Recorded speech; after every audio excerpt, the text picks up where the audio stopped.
지금 이 이야기는 누군가에게는 너무 늦은 이야기처럼 들릴지도 모른다. 하지만 분명한 건 이 이야기는 끝난 사람들의 이야기가 아니라는 것이다. 아직 숨을 쉬고 있고, 아직 아침에 눈을 뜨고, 아직 누군가의 목소리에 마음이 흔들리는 사람들의 이야기다. 우리는 보통 이 나이가 되면 다 끝났다고 말한다. 사랑도 설렘도 여행도. 그러나 정말 그럴까? 만약 그렇다면 지금 이 순간에도 이렇게 심장이 천천히 뛰고 있는 이유는 무엇일까? 윤정이는 그 질문을 스스로에게 수없이 던졌던 사람이다. 아침마다 눈을 뜨면 가장 먼저 드는 생각은 오늘도 무사히 넘기자였다. 잘 살자가 아니라 행복해지자가 아니라 그저 넘기자. 하루를 또 하루를. 그렇게 넘긴 날이 어느새 5년이었다. 남편이 떠난 날 이후 윤정이의 시간은 앞으로 나아가지 않았다. 멈춘 것도 아니었다. 제자리에서 조용히 마모되고 있었다. 사람들은 그녀에게 말했다. 이제는 괜찮아지셔야죠. 그 말은 늘 같은 의미였다. 이제 그만 슬퍼하라는 말. 하지만 슬픔은 그만두는 게 아니라 익숙해지는 것이었다. 윤정이는 슬픔에 익숙해진 대신 자신에게 점점 무뎌졌다. 기쁨에도 기대에도 사람에게도. 그날 아침도 다르지 않았다. 눈을 떴고 천장을 받고 다시 눈을 감고 싶었다. 그 순간 전화벨이 울렸다. 오선영이었다. 전화를 받기 전까지 윤정이는 이미 알고 있었다. 오늘은 어제와 다른 하루가 될 거라는 걸. 좋아서가 아니라 피할 수 없어서. 오선영은 늘 그런 사람이었다. 가만히 두지 않는 사람. 멈춰있는 사람을 보면 억지로라도 끌어내는 사람. 그냥 가자. 그 말은 제안이 아니었다. 선영의 말은 늘 선언에 가까웠다. 윤정이는 이유를 묻지 않았다. 이유를 묻는 순간 가지 않을 핑계가 생길 것 같았기 때문이다. 가방을 챙기며 윤정이는 생각했다. 얼마나 갈까? 하루일까 이틀일까? 아니면 아무것도 바뀌지 않은 채 다시 돌아오게 될까? 차에 오르는 순간 윤정이는 느꼈다. 오래된 집을 처음 나서는 사람처럼 심장이 느리게 뛰고 있다는 걸.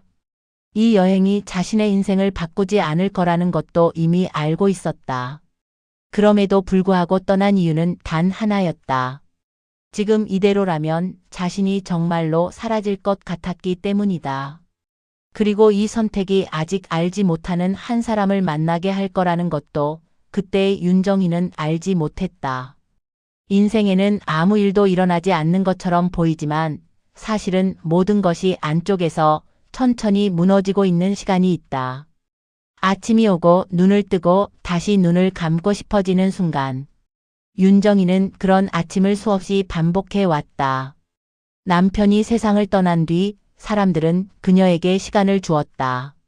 하지만 그 시간은 위로가 아니라 공백이었다. 아무도 채워주지 않는 시간. 집 안은 늘 같은 냄새였다. 오래된 가구, 창문 틈으로 들어오는 먼지, 식어버린 공기. 윤정이는 그 냄새 속에서 자신이 점점 투명해지고 있다는 걸 느꼈다. 거울 속 얼굴은 분명 나인데 어제의 나와 오늘의 내가 다르지 않았다. 오선영은 정반대처럼 보였다. 시장에서도 병원 대기실에서도 버스 안에서도 늘 말을 했다. 사람들은 그녀를 보고 에너지 있는 분이라고 말했다. 하지만 혼자 남는 순간 그 에너지는 꺼진 형광등처럼 아무 소리도 내지 않았다. 이혼한 지 10년. 오선영은 혼자 사는 법에는 익숙했지만 혼자 늙어가는 법에는 아직 익숙하지 않았다. 밤이 되면 갑자기 방이 넓어졌고 침대는 불필요하게 커 보였다. 그날 아침 윤정이는 침대에서 쉽게 일어나지 못했다. 일어날 이유가 없었다. 어디에도 늦지 않았고 누구도 기다리지 않았다. 그때 전화벨이 울렸다. 오선영이었다. 윤정이는 받지 않으려다 결국 전화를 받았다. 그리고 알았다. 오늘도 거절하지 못할 하루가 시작됐다는 걸. 그냥 가자. 오선영의 말은 짧았다. 어디로 가는지 묻지 않았다. 윤정이는 가방을 챙겼다. 많은 물건은 필요 없었다. 어차피 오래 머물 곳도 아니었다. 차는 고속도로에 올랐다. 라디오는 꺼져 있었고 창문 너머로 바람 소리만 흘러들었다.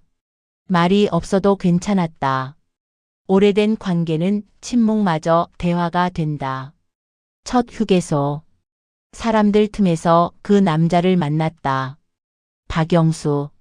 그 이름은 나중에야 알게 된다. 그때 그는 그저 같은 방향을 바라보고 있던 낯선 노인이었다. 커피 자판기 앞. 동전이 떨어졌고 세 사람은 동시에 허리를 숙였다. 잠깐의 웃음. 그 웃음은 필요 이상으로 오래 남았다. 그는 말을 많이 하지 않았다. 묻지도 설명하지도 않았다. 그저 같은 속도로 커피를 마셨다. 그 침묵이 윤정이의 마음을 조용히 풀어놓았다. 길은 이어졌고 세 사람은 같은 방향으로 움직였다. 바닷가에 섰고 산길을 걸었고 허름한 식당에서 밥을 먹었다. 맛은 중요하지 않았다. 누군가와 같은 테이블에 앉아 있다는 사실이 중요했다. 해가 저물었다. 각자의 방. 아무 일도 일어나지 않았다. 하지만 그 밤은 오래 남았다. 윤정이는 침대에 누워 천장을 보며 생각했다. 오늘 하루 나는 사라지지 않았다. 오선영은 창문을 열었다. 밤 공기가 들어왔다. 그녀는 혼잣말처럼 웃었다. 다음 날 아침. 세 사람은 같은 테이블에 앉아 있었다. 급할 이유가 없었다. 그 느린 속도가 윤정이의 마음을 다시 흔들었다. 돌아오는 길. 차 안은 여전히 조용했다. 하지만 처음과는 달랐다. 침묵에 온기가 있었다. 헤어질 때 큰 인사는 없었다. 연락하자는 말도 서두르지 않았다. 다만 고맙다는 말 하나가 오래 남았다.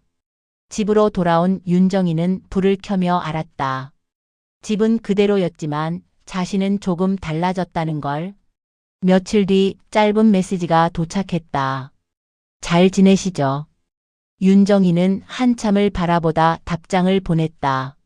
네, 덕분에요. 인생은 갑자기 달라지지 않는다. 다만 조금 덜 외로워지고 조금 더 숨쉬기 쉬워질 뿐이다. 정처 없이 떠났던 그 하루는 그렇게 조용히 남았다. 살아있다는 건 누군가와 같은 풍경을 한 번이라도 본 적이 있다는 것. 그리고 그것은 나이가 들어서도 여전히 가능하다는 것. 구독과 좋아요는 저에게 큰 힘이 됩니다.